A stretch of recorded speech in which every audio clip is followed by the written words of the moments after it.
What's up guys, today I'm teaching you how to create this glass morphism effect in Photoshop. If you're not already subscribed to my channel, please subscribe for the love of creativity. Damn.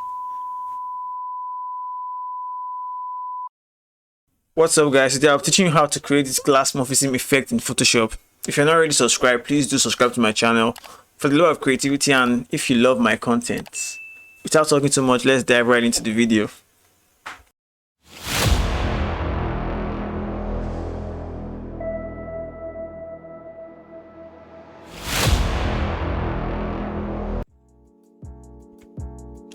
So I already have the image loaded in Photoshop. First of all, I'll be duplicating this layer by hitting Ctrl G.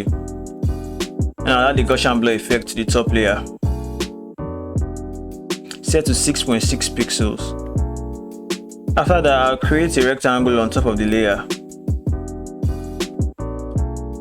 Let me try to align it.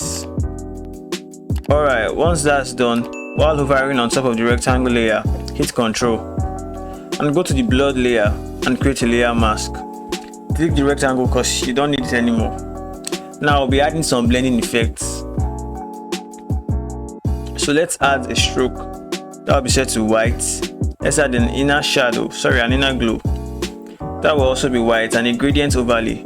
That will be set to white too. And add a drop shadow, make sure it's black. And that's basically how to create a glass morphism effect in Photoshop.